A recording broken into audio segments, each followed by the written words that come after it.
Sebuah gereja mempunyai fasilitas box bayi tempat para orang tua membuang anak yang tidak diinginkan. Tapi apa jadinya ketika ada oknum gereja yang memanfaatkan fasilitas itu untuk menjual bayi-bayi itu? Film yang akan saya ceritakan ini judulnya adalah Broker yang dirilis di tahun 2022. Semoga alur cerita film kali ini bisa diambil pelajarannya. Langsung aja kita masuk ke alur ceritanya.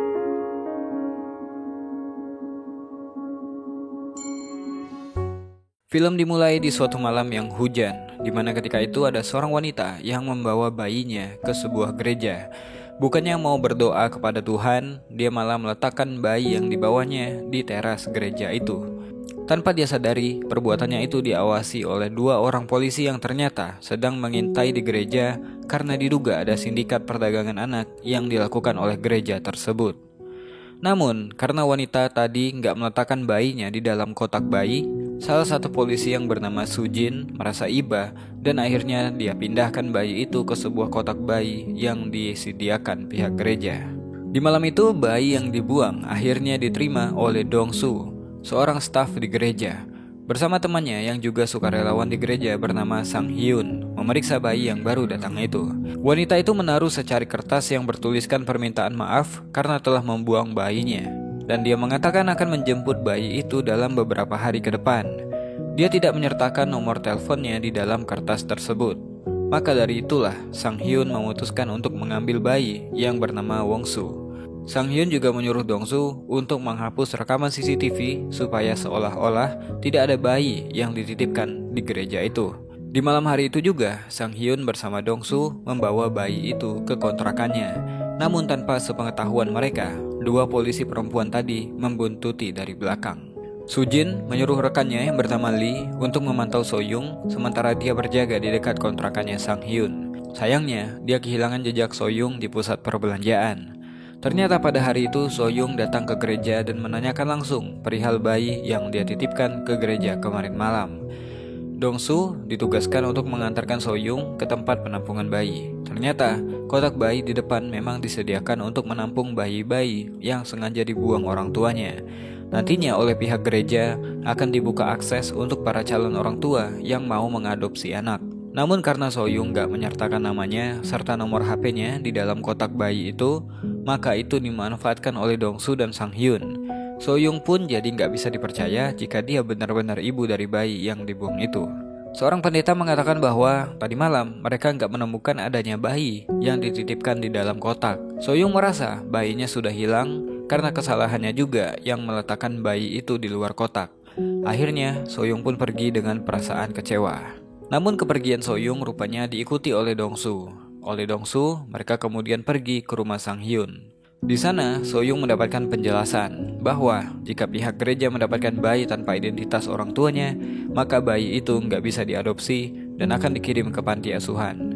Untuk itulah, Sang Hyun berniat untuk menyelamatkannya.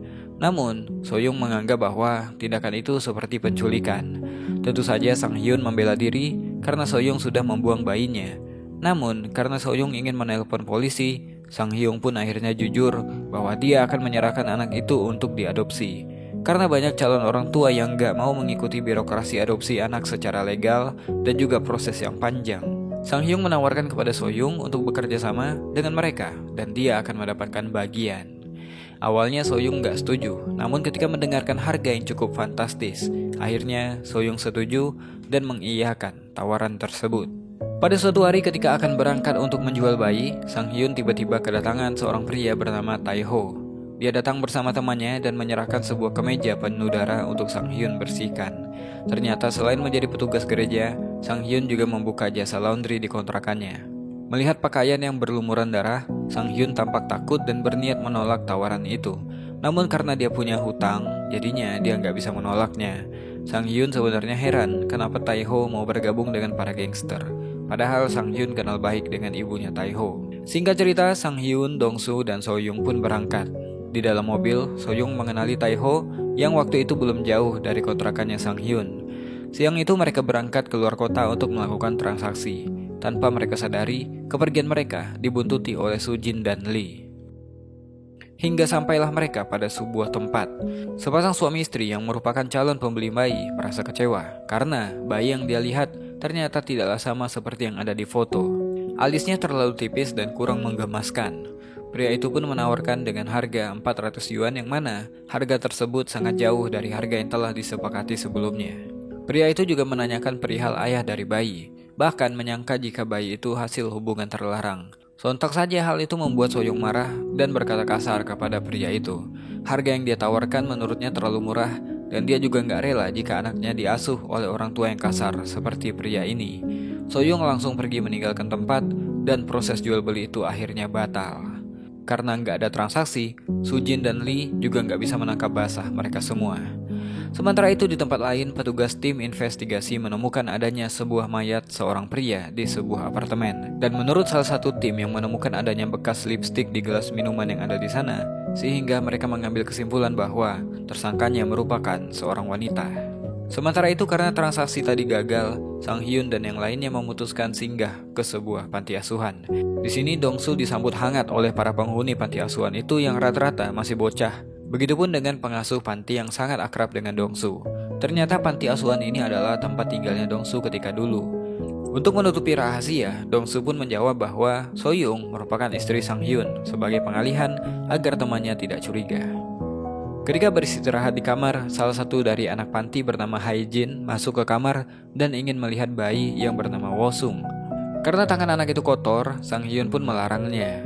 Karena nggak dapat orang yang ingin mengadopsinya, Hae-jin pun mengatakan bahwa dia ingin menjadi anaknya Sang Hyun. Mendengarkan hal itu, Sang Hyun pun menolaknya dengan cara yang halus.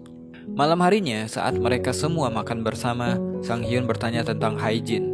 Mereka pun mengatakan bahwa usia Hae-jin udah 6 tahun. Kemungkinan anak-anak akan diadopsi akan berkurang semakin bertambah usianya. Biasanya anak-anak usia 6 tahun ke atas akan kurang mendapatkan kasih sayang dari orang tua angkatnya, dan gak jarang juga kasus penganiayaan yang terjadi terhadap anak angkat. Pernyataan itu sedikit banyak membuat Soyoung berpikir, apakah seorang ibu yang menelantarkan anaknya demi masa depan anaknya yang lebih baik bisa disebut sebagai ibu yang bertanggung jawab. Sujin memberanikan diri untuk meletakkan GPS ke dalam mobil Sang Hyun. Aksinya itu dilakukan secara diam-diam tanpa sepengetahuan Sang Hyun. Di kamar mereka, So Hyung mengeluh karena belum mendapatkan pembeli yang cocok untuk bayinya itu. Terpaksa, dia harus berlama-lama dengan dua pria yang bersamanya saat ini. Dongsu pun ngomong kalau saja Soyoung bersikap sopan, mungkin mereka sudah menemukan pembelinya. Sebenarnya, Soyoung hanya ingin anaknya diasuh oleh orang tua yang bertanggung jawab. Dongsu pun menyeletuk kalau membuang anak kandung sendiri itu seperti tidak dapat dibenarkan. Mendengarkan hal itu, sontak saja Soyoung melawan dengan mengatakan kalau menjual anak juga merupakan kegiatan terlarang. Dongsu mencari pembenaran dengan mengatakan bahwa mereka menjual bayi yang dibuang. Dengan begitu, Wosung bisa hidup dan punya masa depan yang lebih cerah. Karena obrolan terus memanas, akhirnya Dongsu pergi. Sang Hyun kemudian menceritakan tentang masa lalu Dongsu yang cukup menyedihkan. Bahwa dulu Dongsu juga ditinggalkan orang tuanya di depan panti asuhan ini, dan orang tuanya gak pernah kembali. Soyoung pun akhirnya mengerti dan merasa berempati pada Dongsu. Keesokan harinya, Soyoung meminta maaf kepada Dongsu atas kata-kata kasarnya tadi malam. Dia pun curhat kalau setiap hujan turun, dia berharap hujan akan menghapus dosa-dosa yang telah dia perbuat. Tapi itu tidaklah mungkin terjadi. Mendengarkan curhatan Soyoung, Dongsu pun berusaha memahami apa yang dirasakan Soyoung, dan akhirnya hubungan mereka pun akur kembali. Di tempat lain, petugas kepolisian mendatangi rumah yang diduga tempat tinggal dari gadis yang membunuh pria semalam. Namun petugas kepolisian tidak mendapatkan keterangan pasti dari seorang ibu yang dianggap sebagai mucikari. Polisi menilai ibu ini sedang melindungi pekerjaannya. Namun yang jelas, mereka mendapatkan petunjuk kalau Soyoung adalah tersangkanya. Sujin pun mendapatkan telepon dari petugas kepolisian bahwa kemungkinan setelah Soyoung membunuh, dia mau kabur, namun niatnya itu dia urungkan karena si bayinya yang masih belum jelas. Oleh karena itu, Sujin berusaha akan memancing Soyoung dengan berpura-pura membeli anaknya seharga 20 juta won. Dalam perjalanannya, Lee menuturkan jika memprovokasi kejahatan untuk memancing pelaku melakukan kejahatan adalah tindakan yang ilegal dan gak akan berlaku di pengadilan. Tapi Sujin gak mempermasalahkan hal itu. Yang penting pelaku perdagangan anak ini cepat tertangkap. Sang Hyun dan yang lainnya pun kemudian pergi ke pertemuan yang diatur oleh Sujin. Namun ketika di mobil, Sang Hyun merasa ada yang janggal dengan mobil yang dia bawa. Rupanya Hae-jin yang ingin jadi anaknya kemarin ikut masuk ke dalam mobil itu. Dan sialnya, dia telah mendengarkan seluruh pembicaraan yang dilakukan oleh Sang Hyun dan kawan-kawan. Alhasil mau gak mau, akhirnya mereka pun membawa anak itu dan melanjutkan perjalanan. Sementara itu Sujin menyewa pasangan untuk berpura-pura melakukan transaksi. Mereka pun disuruh menghafalkan apa-apa yang harus mereka bicarakan. Singkat cerita mereka pun bertemu. Dalam transaksi itu, Sang Hyun tampak menaruh curiga pada pasangan tersebut. Pasalnya, mereka terlihat terbata-bata dan gak bisa menjawab persoalan medis yang ditanyakan oleh Sang Hyun, hingga akhirnya transaksi itu pun gagal. Tampaknya Dongsu dan Sang Hyun telah berpengalaman, karena sebelumnya mereka juga pernah melakukan transaksi yang sama. Dilihat dari cara bicaranya saja, mereka sudah tahu mana pembeli yang benar-benar serius mengadopsi dan mana yang hanya ingin bertransaksi lalu menjualnya kembali. Karena perjalanan ini akhirnya mereka berempat seperti menjadi sebuah keluarga. Keceriaan dan kehangatan keluarga begitu terasa di antara mereka. Karena rencana tadi gagal, Sujin tercetus sebuah ide, yang mana dia akan memanfaatkan kasus pembunuhan yang dilakukan oleh Soyoung supaya Soyoung mau membantu menguak kasus perdagangan anak yang melibatkan oknum gereja. Pada suatu hari, Soyoung telah selesai berbelanja di sebuah supermarket. Dia dicegat oleh dua orang wanita yang gak lain adalah Sujin dan Lee. Mereka berdua lantas mengajak Soyoung untuk berbicara. Entah apa yang mereka bicarakan, yang jelas itu merupakan kabar buruk bagi Soyoung. Sesampainya di hotel, ada kabar baik datang dari Dongsu, yang mana seseorang dari Seoul akan membeli bayi itu seharga 30 juta won. Dengan harga segitu, Soyoung tampak kurang bahagia. Raut wajah Soyoung masih menyimpan misteri, tampak ada yang disembunyikan darinya. Ternyata dia membawa alat penyadap suara yang telah diberikan oleh Sujin. Alhasil, Sujin dapat mendengarkan semua pembicaraan mereka dari dalam mobil. Pada hari itu, Wosung tiba-tiba rewel. Tentu hal itu membuat Sang Hyun dan yang lainnya pun panik. Pengen dibawa ke rumah sakit tapi takut ketahuan. Akhirnya mau gak mau mereka pun memutuskan untuk membawanya ke rumah sakit. Untung kata dokter itu hanyalah demam biasa dan mungkin besok akan sembuh. Mendengarkan perkataan dari dokter, So Hyung dan yang lainnya pun lega. Sementara itu di sisi lain, seorang wanita yang merupakan istri sah dari pacar Soyoung yang terbunuh itu memerintahkan anak buahnya untuk mencari sang bayi. Wanita bernama Lim itu berdalih akan merawat dan membesarkan karena bayi itu merupakan anak dari suaminya yang telah meninggal. Kebetulan salah satu anak buah Lim ternyata adalah Taeho yang merupakan teman dari Sang Hyun. Siang itu Taeho langsung menghubungi Sang Hyun dan mengatakan bahwa bosnya akan membeli anak itu dengan harga yang cukup fantastis. Malam harinya, tampak Soyoung dan Dongsu begitu akrab dan romantis. Kedekatan keduanya seolah begitu lekat. Begitupun hubungan Soyoung dan Wosung. Ibu dan anak itu tampak gak bisa dilepaskan, sampai-sampai Dongsu khawatir kalau nantinya Soyoung gak bisa lepas dari anaknya itu di kehidupannya setelah menjualnya. Malam hari itu di kamar, mereka berkumpul dan saling mengobrol satu sama lain hingga akhirnya Soyoung mengatakan yang sebenarnya. Ia mengaku telah membunuh seseorang yang gak lain adalah ayah dari Wosung. Mendengarkan penuturan yang dikatakan oleh Soyoung, kedua pria itu kaget dan gak menyangka jika wanita yang di depannya saat ini adalah seorang pembunuh. Soyoung juga mengatakan saat ini istri dari pria yang telah dia bunuh sedang mengejarnya. Jadi daripada Dongsu dan Sang Hyun terkena getahnya, Soyoung menyuruh mereka untuk meninggalkannya saja. Pagi harinya, Dongsu gelisah akan kata-kata yang dikatakan oleh Soyoung semalam. Akhirnya, Dongsu memeriksa mobil yang ditumpanginya dan menemukan GPS yang kemungkinan ditaruh oleh polisi atau dari istri dari pria yang dibunuh oleh Soyoung. Melihat keadaan yang rumit, mereka justru bersepakat untuk tidak meninggalkan Soyoung. Mereka akan tetap mencarikan orang tua angkat bagi Wosung, walau nggak menutup kemungkinan jika suatu saat nanti mereka akan tertangkap. Hal itu mereka lakukan lantaran gak ingin Wosung terlantar. Hati kecil mereka saat itu terketuk dan gak ingin jika Wosung sampai jatuh kepada calon orang tua yang salah. Gak berselang lama, Taeho pun datang dan ingin mengambil bayi itu. Namun hal itu digagalkan oleh Dongsu yang datang. Taeho pun dicekik hingga pingsan. Mereka pun akhirnya memutuskan untuk pergi secepatnya untuk menemui pembeli selanjutnya. Pembeli kali ini sangatlah berbeda dari sebelumnya. Pasangan suami istri itu tampak sangat baik dan sopan. Si istri mengalami keguguran ketika hamil besar. Bahkan si istri sampai rela memberikan Wosung ASI yang bahkan Soyoung sendiri gak pernah melakukannya. Melihat kejadian itu, hati Soyoung tampak terguncang. Ditambah lagi sang suami menuturkan jika nanti transaksi sudah disepakati, Soyoung dilarang untuk bertemu dengan bayinya itu. Tentu hal itu membuat perasaan Soyoung menjadi gak karuan. Enggan memutuskan langsung keputusan berat itu, akhirnya mereka memutuskan untuk pergi ke taman bermain untuk menjernihkan pikiran. Sambil memikirkan keputusan apa yang akan diambil, mereka pun bersenang-senang seperti sebuah keluarga. Saat di taman bermain, Dongsu sempat menyarankan kepada Soyung apabila dia berubah pikiran dan gak mau menjual Wosung, Dongsu mengajak Soyung untuk merawat Wosung bersama-sama. Bahkan saking dekatnya hubungan mereka, Dongsu sampai rela jika menjadi ayah dari Wosung. Mendengarkan penuturan Dongsu itu membuat Soyung tersipu malu. Namun dia terlanjur putus asa karena nggak bisa merawat Wosung sebagaimana mestinya. Ditambah sebentar lagi pasti dia akan tertangkap. Dia nggak ingin masa depan Wosung suram karena memiliki ibu yang merupakan seorang tahanan.